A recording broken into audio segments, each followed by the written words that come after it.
que je veux dire, c'est que des fois, je me suis dit, justement, ah bah tiens, oui, moi, à mon avis, le conteur, c'est ça. D'accord, grande vérité, très bien. Et puis tout d'un coup, j'ai été entendre quelqu'un qui faisait l'opposé de ce que je pensais. Et j'ai pris énormément de plaisir à l'écouter. Ça passait très bien, l'histoire était là. Et pour moi, c'était complètement un conteur. Et je me suis dit, ah bah non, c'est pas ça en fait.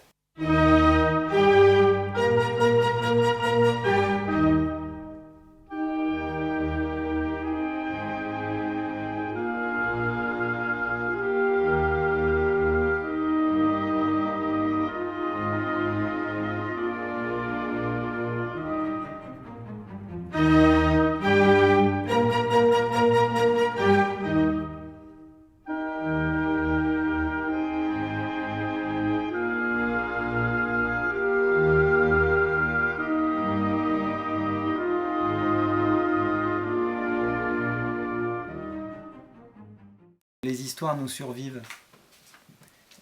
Et que du coup, je pense à Catherine Gendrin par exemple, là, que j'aimais beaucoup, qui est morte il y a 3 ans, il me semble maintenant. Bon, je me souviens de certaines histoires qu'elle a racontées. Et je trouve que c'est une chance, vraiment. On dit qu'on laisse pas de traces, mais c'est faux. On laisse des traces. On laisse des traces dans les gens qui nous écoutent, avec des images, une tonalité, une histoire. Et ça, c'est une trace qui peut être indélébile. Alors que ça a l'air juste du vent, mais non, c'est pas du tout du vent. C'est du vent musical. Et on retient cette musique. Et donc le extraordinaire, pour moi, les histoires sont extraordinaires. Bien sûr, il y a des motifs merveilleux, fantastiques, mais il y a aussi des histoires qui ont l'air comme ça, qui ont l'air de rien.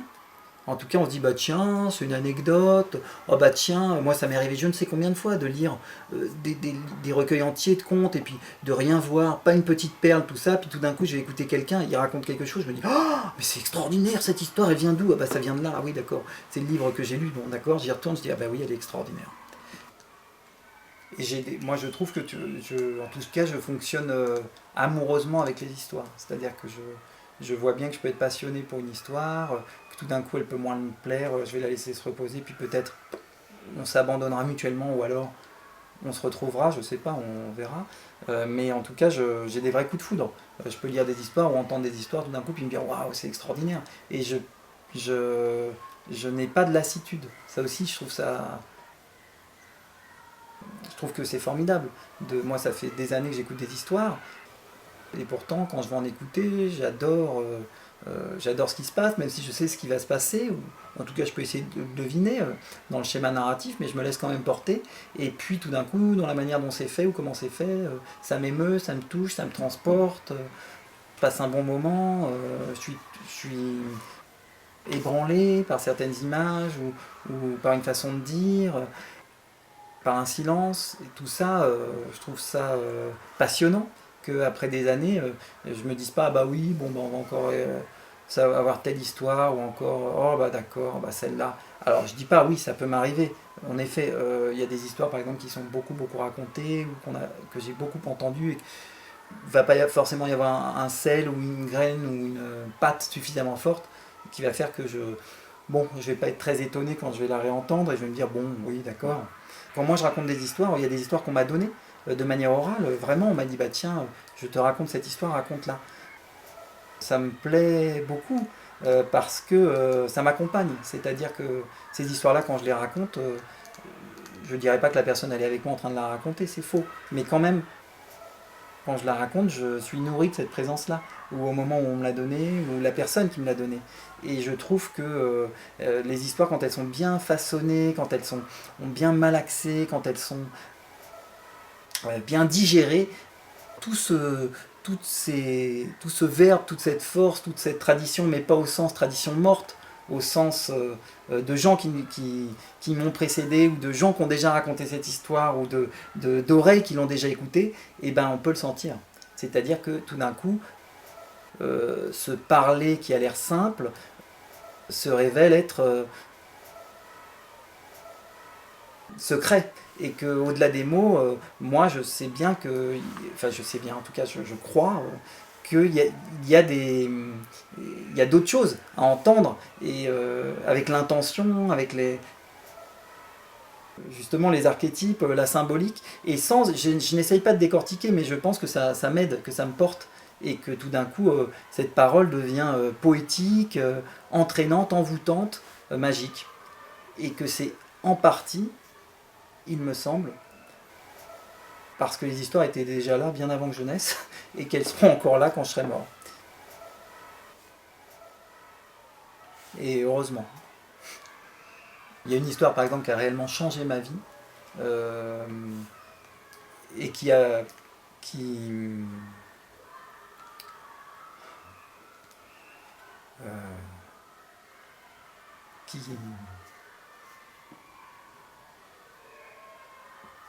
qui, euh, qui a fait que je suis devenu conteur.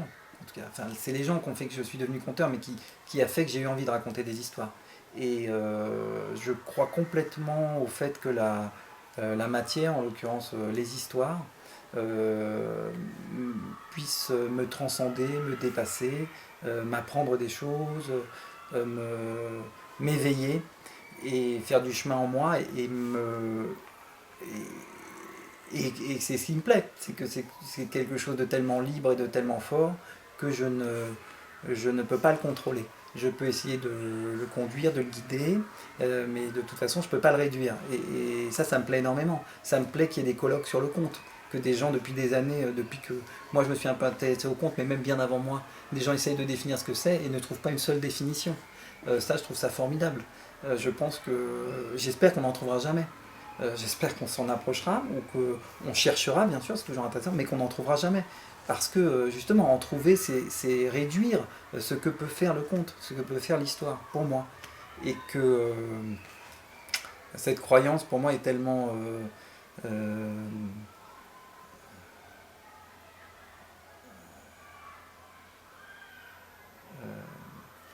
est tellement...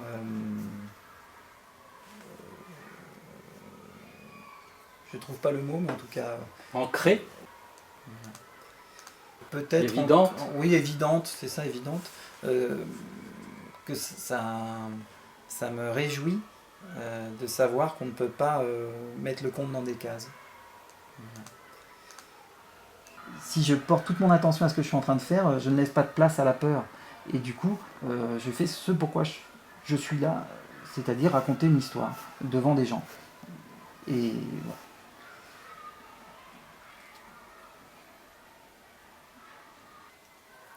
Quand j'étais petit, il y avait des sons que je n'avais pas trouvés, comme le che, le ge. J'avais un cheveu sur la langue, et puis pendant des années, je suis allé voir une orthophoniste. Et donc, si je prends un raccourci, mais je vais le développer après, mais ça me paraît normal de raconter des histoires aujourd'hui et de gagner de l'argent pour parler et que des gens m'écoutent. C'est la même chose avec les livres. J'ai un parcours scolaire qui s'est arrêté très vite. Je ne lisais pas du tout de livres. Et aujourd'hui, je suis content de faire des livres jeunesse.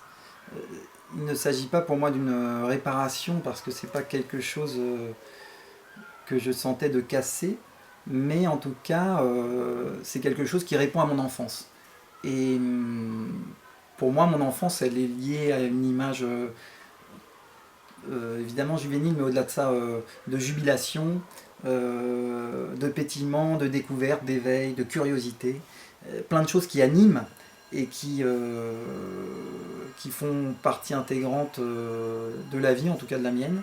Et du coup, de me dire que quand je raconte des histoires, notamment ça peut être en relation avec ces choses-là, moi c'est une vision qui me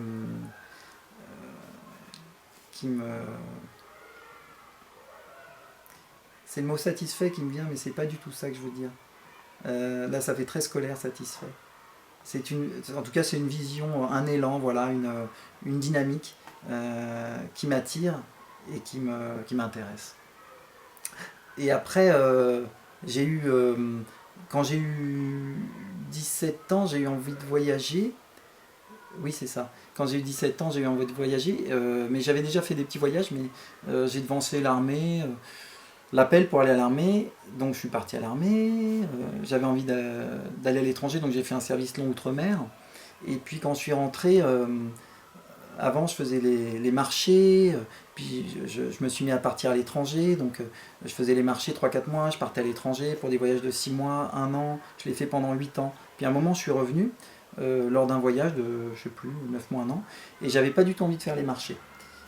Et j'ai entendu une personne raconter une histoire à des enfants. C'était une sorte de colo, et c'était dans un parc. Euh, je n'ai pas du tout vu le temps passer, et puis je me suis fait complètement absorber par l'histoire. Une fois que j'ai eu entendu ça, j'ai dit, bah tiens, c'est marrant ça. Pourtant, tiens, j'ai 23 24 ans, j'écoute une histoire comme les enfants. Qu'est-ce qui s'est passé? Ça m'a plu. Peut-être je pourrais voir un peu, comme j'avais envie de repartir en voyage, je pourrais voir un peu qu'est-ce que c'est que raconter une histoire.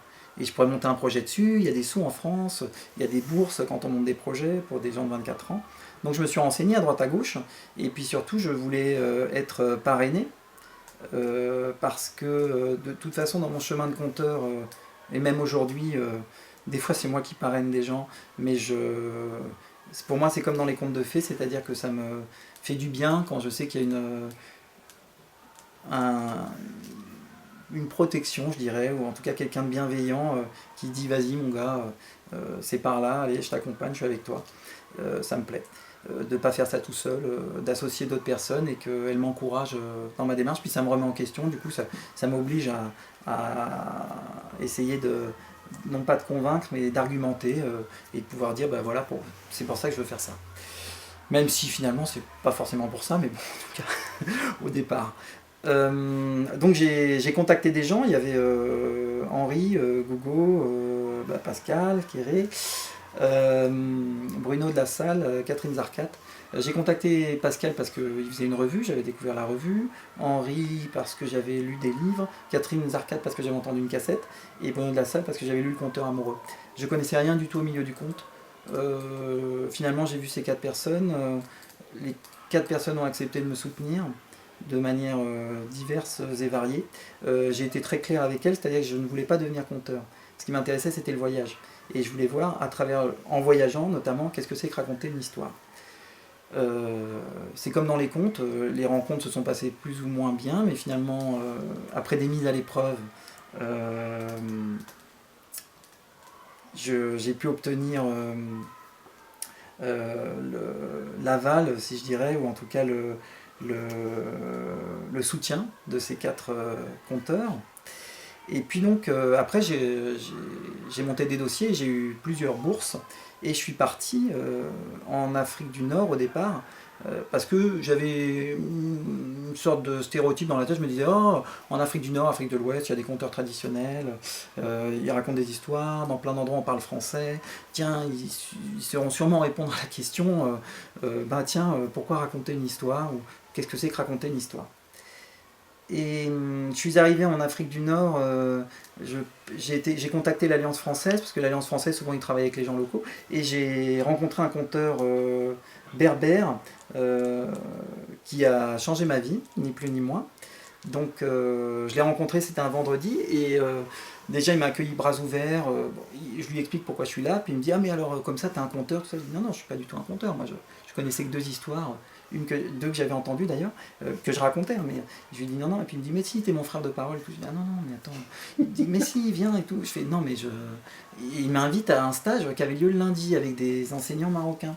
Je dis, bah c'est super, bien sûr, je vais venir, mais mollo. Donc on arrive le lundi matin, présentation, il me dit, bah voilà, Gilles, qui est conteur aussi. Je dis, non, mais je suis pas conteur. Donc il met dans une position, tout ça, il nous fait faire plein d'exercices, tout ça, on raconte pas du tout d'histoire pendant 3 jours. Et puis le mercredi arrive et il me dit, mais en fait je te présente comme conteur, mais je t'ai jamais entendu raconter. Je dis, c'est ce que je te dis depuis 5 jours. Et il me dit, bah viens chez moi, tu connais des histoires. Je lui dis, bah j'en raconte 2. Il me dit, bah viens. Je fais, bon d'accord. Donc je vais chez lui, et donc voilà, et puis on arrive et il me dit, raconte-moi une histoire. Donc je lui raconte une histoire que j'adore, une histoire initiatique, donc j'en connaissais que 2, hein. Et à peine je commence l'histoire, il s'effondre en larmes. Donc ça ne me dérange pas, mais je vois qu'il se passe quelque chose et puis je la raconte, cette histoire. C'est une histoire qui dure 20 minutes à peu près. Et ça se termine, et il me dit, mais comment tu connais cette histoire? Je dis, bah, en plus je ne sais même plus comment je l'avais entendu, mais je dis, bah, écoute, j'ai entendu, voilà, elle m'a plu, je ne me suis pas posé de questions, je l'ai racontée. Il me dit cette histoire-là, alors il y a un autre conteur qui s'appelait Mamadou Diallo, et c'était vraiment lui, c'était comme son frère de parole à ce conteur-là, berbère, et qui a raconté cette histoire-là la veille de sa mort. Il me dit, c'est incroyable que tu connaisses une version de cette histoire-là, et que sur les 2 histoires que tu es dans ta besace, tu me racontes cette histoire-là. Et donc bon, j'étais assez bouleversé. Et puis le lendemain, stage, jeudi, vendredi, et arrive le vendredi après-midi, et à 14h, il nous dit, je me souviendrai très bien, enfin toujours d'ailleurs, il nous dit, bah voilà, comme on a fait un stage sur les contes, je vais vous raconter des histoires, comme ça vous partirez avec les histoires. Bah très bien, oui, allons-y. Et puis donc on est tous à peu près en cercle, tout ça, et il commence par, au-delà des mers, il y avait un château, et je m'effondre en larmes, et je sais que l'histoire qu'il va raconter là, c'est ce que j'ai cherché dans tous mes voyages depuis 9-10 ans. Je le sais, que j'ai trouvé ce pourquoi j'avais un besoin organique de voyager, et que la réponse m'est offerte là, ce vendredi après-midi, à 14h. Et il raconte cette histoire qui est en fait une version de L'homme qui ne voulait pas mourir. Et je comprends que depuis que je suis jeune, 11 ans exactement, j'ai refusé la mort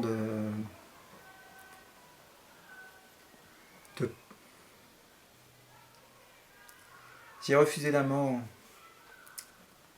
de proches, et que malgré toutes mes recherches, je ne trouverai pas de pays où on ne meurt pas, et qu'il faut que j'accepte de les laisser partir. Et cette vérité m'apparaît à travers une histoire. J'ai 24 ans, hein, et je pense qu'on me l'aurait dit comme ça, je ne l'aurais jamais entendu. C'est-à-dire qu'on m'aurait dit, ah tu refuses la mort de, j'aurais dit non mais t'es malade, je sais très bien qu'il est mort, ah mais tu cherches à les retrouver, j'aurais dit mais t'es fou. Grâce à une histoire, en l'occurrence une version de L'homme qui ne voulait pas mourir, je peux faire mon deuil, et je n'ai plus la nécessité de voyager. Donc immédiatement, mais de manière transcendantale, comme une illumination, j'en ai eu peu dans ma vie, mais c'en est une, je comprends que je n'ai plus besoin de voyager, et il m'apparaît comme une évidence que je vais raconter des histoires. Et c'est depuis ce jour-là que je raconte des histoires d'ailleurs. Et après mon parcours, du coup ça s'est complètement inversé, hein, évidemment le projet, j'avais plus du tout envie de voyager. Donc je me suis beaucoup intéressé à la question pourquoi raconter des histoires avec les conteurs sur place. Et puis j'ai fait quelques autres pays à côté, mais pas du tout un grand périple comme j'avais prévu. Et quand je suis revenu, j'ai été voir les parrains et les marraines, parce qu'au-delà de gens qui protègent, j'aime bien avec les gens travailler sur la durée. Donc j'ai été voir toutes ces personnes, et je leur ai demandé j'ai fait des stages avec certains, avec d'autres j'ai travaillé pendant plusieurs années. Voilà, je leur ai dit voilà ce qui s'est passé pour moi, ça m'intéresse de raconter des histoires. Enfin, plus que l'intérêt d'ailleurs, j'ai besoin de raconter des histoires. Et puis j'ai eu la chance qu'ils m'accueillent bras ouverts, et donc de raconter, de commencer à raconter. Et j'ai pas eu de... Parce que j'entends des fois beaucoup de difficultés pour les conteurs d'aujourd'hui. Je me dis, bon, c'est peut-être plus difficile que quand moi j'ai commencé, hein, c'est possible. Peut-être on était moins nombreux, je sais pas, ou il y avait plus de sous, bon. Mais moi, j'ai pas eu de difficulté du tout. Je dois le reconnaître. Ça m'est arrivé depuis d'avoir 1 ou 2 ans où je me suis dit, oh là là, c'est... Financièrement, j'entends, pas pour raconter, parce que pour raconter, j'ai pas de difficulté. Si je veux raconter, je raconte là. Mais ça s'est passé facilement, simplement. C'est ce qui m'a confirmé aussi que j'étais dans une justesse par rapport à ma démarche. Et c'est aussi quelque chose qui m'a beaucoup interrogé, et qui m'interroge encore d'ailleurs, que je raconte grâce à des personnes que j'ai perdues, et si je les avais pas perdues, je pense que je raconterais pas. Donc ça me fait voir le deuil autrement aussi. Et en même temps, sur le deuil, je parle beaucoup du deuil, hein, c'était pas un sujet que j'avais prévu forcément d'aborder, mais il y a toujours des couches, des strates pour moi. C'est comme je vais comparer ça à un gâteau, c'est pas vraiment forcément la bonne image, mais pour moi en tout cas le deuil, même dans ma vie d'aujourd'hui, des fois j'ai des claques, une image ou quelque chose où je me fais ah, alors que je pense que le deuil, je l'ai fait de ces personnes-là, et néanmoins il y a des rappels, des souvenirs, mais qui ne sont pas forcément douloureux, qui peuvent être émouvants, bien sûr, heureusement. Et je dis heureusement parce que je pense que ça participe qu'ils fassent encore partie de ma vie, parce qu'ils en font complètement partie, et ça m'a construit en partie, en tout cas, de ce que je suis aujourd'hui. Et du coup, même si des fois je me dis oui, j'ai fait le deuil, mais en fait cette expression j'ai fait le deuil, elle ne me plaît pas.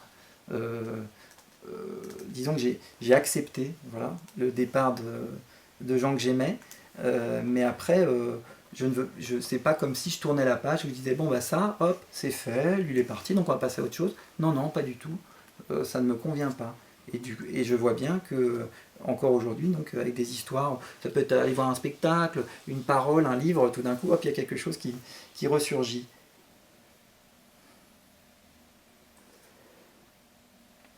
Une des différences pour moi fondamentales entre le fait d'écrire ou de dire, c'est le rapport au temps. Souvent, quand j'écris, j'ai des échéances, mais quand je dis aussi, de toute façon, puisque je dois être à tel endroit, à tel moment, à telle heure et commencer. Mais comme le moyen utilisé, que ce soit l'écriture ou la langue, sont différents, le rapport au temps change. C'est-à-dire que pour l'écriture, évidemment, je peux faire ça un peu quand je veux. Je peux revenir dessus plein de fois. En même temps, je sais que la chose sera figée. Il y a des impératifs d'édition sur la taille du texte, sur quel chapitre choisir, sur les illustrations quand il y en a, sur à qui ça va s'adresser. Enfin, il y a beaucoup de choses avec des corrections. Bon, quand je dis, il peut y avoir des gens qui me font des retours, mais sur le moment, bon, je dis, puis je suis en train de raconter. Et le rapport au temps, pour moi d'ailleurs, dans le fait de raconter une histoire, c'est vraiment un indicateur euh, pour pour m'informer, pour m'envoyer des signaux si jamais je suis sur la bonne piste. Si je sens que je n'ai plus de prise sur le temps, c'est-à-dire que je l'oublie et qu'on entre dans un autre espace, eh bien, souvent, à moins que tout le monde roupille, moi compris, mais sinon, souvent, c'est que c'est assez juste et qu'on est en train de se rencontrer. Et qu'il se passe quelque chose. Qu'il se passe quelque chose. Et dans le choix du répertoire, notamment, évidemment, je me suis intéressé à L'homme qui ne voulait pas mourir, mais je me suis aussi beaucoup intéressé à la célébration de l'amour maternel, euh, et de manière inconsciente au départ, c'est-à-dire que j'ai eu beaucoup d'histoires où il était question de héros qui n'étaient pas vraiment, qui avaient tous leur talon d'Achille, et où finalement, en second plan, il y avait la mère derrière, et la plupart du temps, le second rôle était plus important que le héros. C'est-à-dire que la mère venait sortir de l'embarras, ou trouver les idées, les ruses, réconforter son enfant, et que celui qui était censé être le héros, s'il n'avait pas sa maman, il était foutu. Euh, et, euh, et donc, beaucoup d'absence de père aussi. Et le père, pour moi, en tout cas, a été une figure manquante dans ma vie. Et quand j'ai commencé à raconter, j'ai cherché la reconnaissance de mes pères. Et je l'ai eu. Et ça, c'est quelque chose qui m'a fait énormément de bien et qui a été pour moi une source de grand apaisement. Et encore aujourd'hui, je trouve, quand j'entends des conteurs plus jeunes que moi qui commencent, et je trouve ça tout à fait légitime, mais justement qu'il y a une recherche de légitimité, qu'ils attendent d'être intronisés, que quelqu'un leur dise oui, tu as le droit de raconter, oui, je suis content de ce que tu fais, oui, ta place est à mes côtés sur scène. Et moi, je l'ai attendu, je l'ai demandé et on me l'a offert. Et, et j'en suis pleinement nourri, et du coup je suis très tranquille de ce côté-là. Et je trouve que finalement, parfois, j'entends des conteurs, j'ai l'impression qu'il leur manque ça, et qu'ils courent après ça. Et c'est pour ça que quand j'ai commencé à faire une formation au conservatoire, j'invitais tout de suite des gens, enfin tout de suite, j'attendais un peu, hein, faut pas exagérer, mais des gens en première partie de mes spectacles. Et je disais au public, ben voilà, il y a un tel qui va raconter un quart d'heure. Moi j'aime bien sa parole, j'espère qu'elle vous plaira autant qu'à moi. Voilà, je vous laisse en sa compagnie. Et c'est quelque chose, ça, je trouve, qu'il manque dans le conte.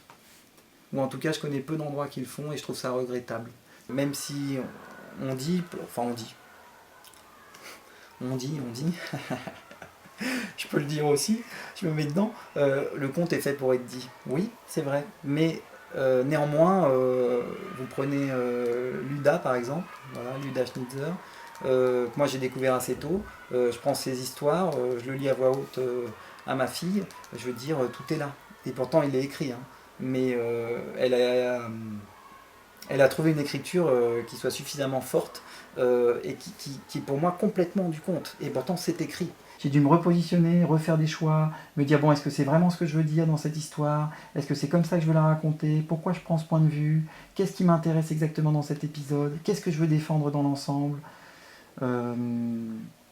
Et du coup, le fait de devoir l'écrire, bah, je l'ai remis sur l'atelier et puis j'y ai à nouveau réfléchi.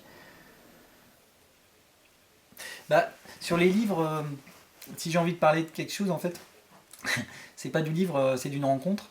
J'ai eu la chance de travailler avec Fabienne Morel et sur une collection où on décline une histoire. Par exemple, on prend le Petit Chaperon Rouge, puis il y a plusieurs versions du Petit Chaperon Rouge.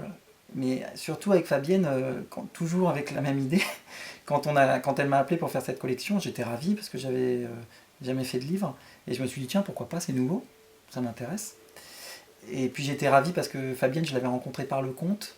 Et que du coup, c'était tout d'un coup, c'était elle avait travaillé dans l'édition avant, c'était une sorte de. Elle me faisait découvrir son monde, moi je lui avais fait découvrir le mien, un petit peu, je dirais, schématiquement. Et j'ai tout de suite pensé qu'il fallait qu'on soit parrainé ou marrainé. Toujours dans cette idée de bienveillance, de protection, d'accompagnement. Et puis évidemment, au-delà de ça, de savoir. C'est-à-dire que elles ont un savoir. Hein. Les fées, quand elles viennent dans les contes, elles ont un savoir, elles ont quelque chose de précieux que les autres n'ont pas, et elles acceptent de le donner, ou en tout cas de protéger la personne qu'elles vont accompagner. Et pour moi, les parrains et les marraines, c'est pareil. Et là, tout de suite, je me suis dit Nicole Belmont. Parce que Nicole Belmont, elle a écrit des livres sur le conte, que c'est quelqu'un que j'avais entendu parler des histoires que j'avais trouvées absolument fascinantes et complètement illuminées, au sens tout d'un coup, petite bonne femme et l'œil, plaque, l'œil pétille, ça déborde, le verbe, blablabla, bla bla bla, elle se met à partir dans l'histoire, hop, elle finit, hop, toc, elle revient à une position très timide, très effacée, presque on la remarquerait pas, et un puits de connaissance. Et je peux avoir des regrets, par exemple de ne pas avoir rencontré Luda Schnitzer, ça c'est un grand regret pour moi. Et je me suis dit, Nicole Belmont, j'ai lu des choses sur elle, je veux absolument rencontrer cette femme, je me suis dit, c'est l'occasion. Et donc on l'a appelée, on lui a demandé si elle acceptait, elle a accepté, on avait vraiment. Enfin, on était ravis. Et du coup, moi quand je pense au livre, avant tout je pense à Nicole Belmont. Parce que grâce à elle, j'ai énormément appris. Parce elle est dépositaire d'un savoir qu'on peut deviner, mais qui n'est pas forcément toujours verbalisé. En tout cas, le conteur, pour moi, il n'y a pas une manière de raconter, ça paraît une grande généralité ce que je dis là, mais ce que je veux dire, c'est que des fois, je me suis dit, justement, ah bah tiens, oui, moi, à mon avis, le conteur, c'est ça. D'accord, grande vérité, très bien. Et puis tout d'un coup, j'ai été entendre quelqu'un qui faisait l'opposé de ce que je pensais, et j'ai pris énormément de plaisir à l'écouter, ça passait très bien, l'histoire était là, et pour moi, c'était complètement un conteur. Et je me suis dit, ah bah non, c'est pas ça en fait. Et donc, moi, ce qui m'apparaît maintenant, c'est que le conteur, c'est quelqu'un qui raconte une histoire avec justesse, avec qui il est et avec ce qu'il a envie de dire à ce moment-là aux gens qui sont en face de lui. Même si, personnellement, je mettrais aussi que c'est quand même avec une simplicité. Mais la simplicité, pour moi, ça se travaille. C'est comme le naturel. C'est-à-dire que simplicité ne veut pas dire quelque chose, ah bah oui, non, c'est que ça a l'air simple, ou que ça a l'air naturel. Et que justement, on est pour moi, on est dans une fiction, mais on est aussi de toute façon dans un espace scénique, dans un rapport aux gens, on est en scène. Donc, quelque chose qui a l'air très naturel, pour moi c'est énormément de travail, ou alors c'est un coup de grâce, ce qui peut aussi être possible. Et quand ça a l'air très simple, souvent c'est que justement c'est très pensé et très travaillé. Mais la simplicité au sens pas d'effet, je veux dire par là euh, pas d'esbrouf. Voilà. Et après c'est plus facile à dire qu'à faire. Hein. Je peux être le premier à faire une esbrouf où tout d'un coup, je sais pas, je suis un peu paniqué, je vais me dire bah tiens je vais faire ci, je vais faire ça, et puis je rentre dans un schéma que je connais, je me rassure, je me sécurise. Oui bien sûr, ça m'arrive. Mais je vois que je suis le plus juste avec moi-même quand j'essaye d'être vraiment là, vraiment là, vraiment là à ce que je dis, je me laisse toucher par ma propre parole, et que je laisse de la place au silence, et que je m'accorde sur ma justesse au maximum. Pour être un bon tennisman, il faut jouer au tennis. Pour être un conteur, il faut raconter des histoires. Et je ne peux raconter des histoires que si les gens sont là. Donc, qui m'aide à devenir un bon conteur? Bien sûr, les histoires qui se bonifient, j'ose l'espérer avec moi. Mais les gens qui sont là.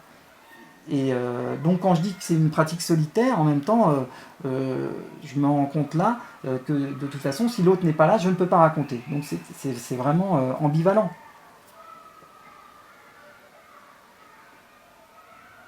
Je pense qu'on fait que ça dans la vie, sans raconter, et en raconter aux autres. Alors quand en plus on est payé pour le faire, vous vous rendez compte? Quelle chance. Soslan, qui est l'épopée des Nartes, mais là aussi, grâce à mes parrains, c'est extraordinaire. C'est-à-dire, j'ai raconté, un jour je racontais, puis Bruno de la salle est venu m'écouter. J'ai eu fini de raconter, et il m'a dit mais tu connais les Nartes? Tu devrais aller voir, je ne connaissais pas du tout. Les Nartes, non, je ne sais même pas, je croyais que c'était en un seul mot déjà. C'est un peuple du Caucase, donc c'est une épopée. Bon, il me dit ça. Bon, je l'écoute, mais voilà. Le vendredi, je raconte. Et dans la même semaine, ce qui ne m'est jamais arrivé d'ailleurs depuis, Catherine Zarkat m'entend raconter. Elle me dit tu connais les Nartes?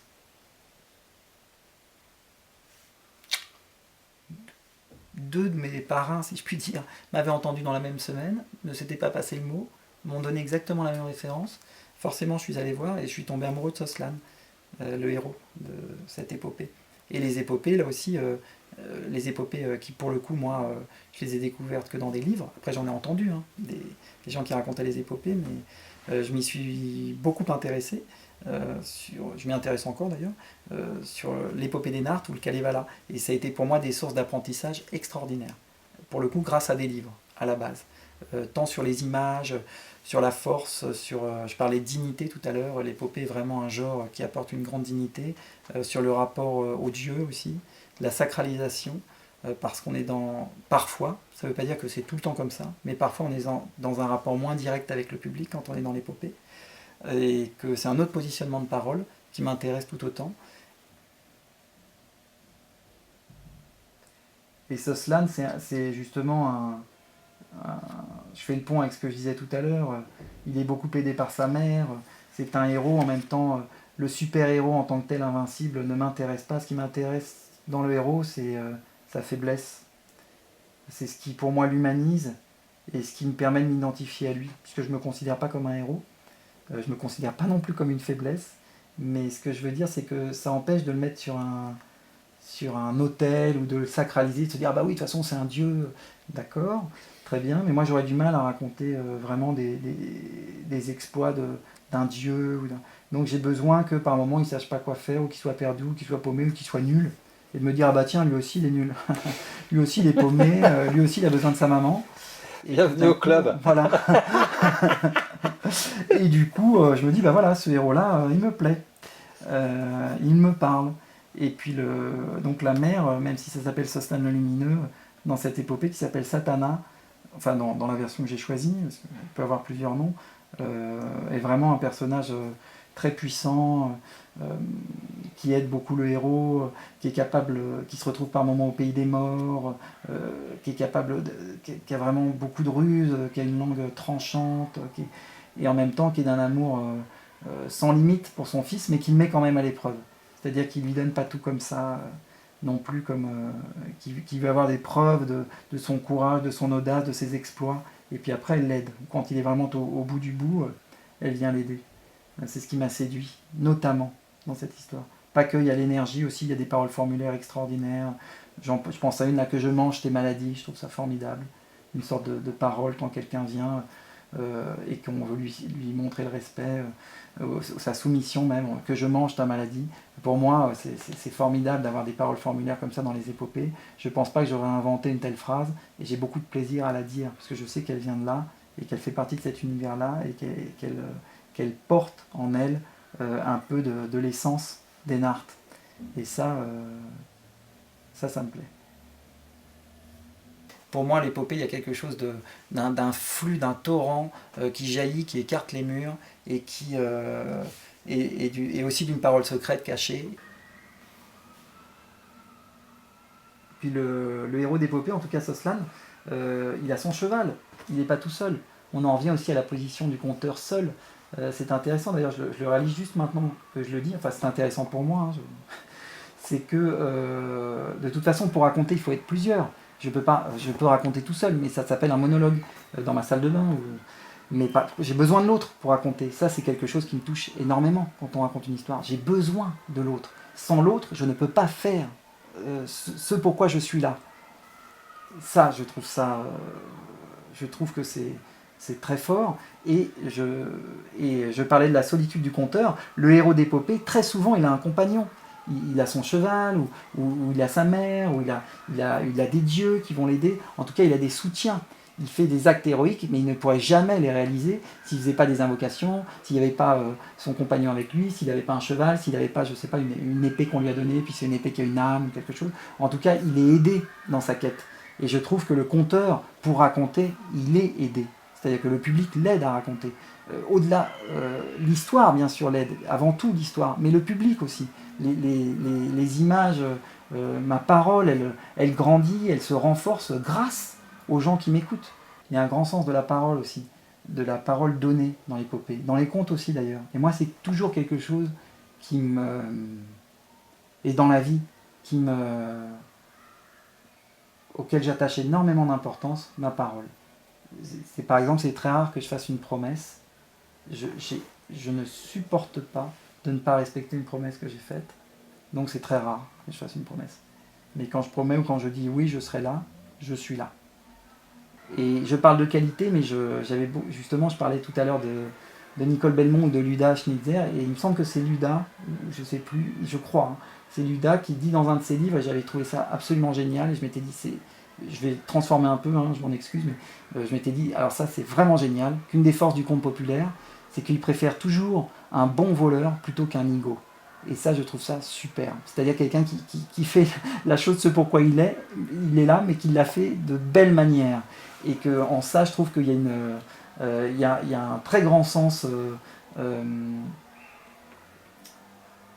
mot qui me vient, c'est justice. Je ne sais pas si c'est celui-là, mais en tout cas, un bon voleur dans une histoire, il a raison d'être là, il a raison de bien voler, et c'est une jubilation de le raconter, et c'est très agréable d'entendre ça. Je dis ça parce que quand je parle de qualité, générosité, etc., être un bon voleur, ça peut être aussi une qualité.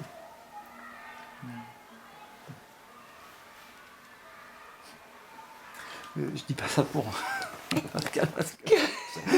Pourquoi tu dis c'est extraordinaire ça que tu finisses comme ça. Le jour où je me suis fait voler mon ordinateur, j'ai eu le droit à un bon voleur, j'étais un bon nigo.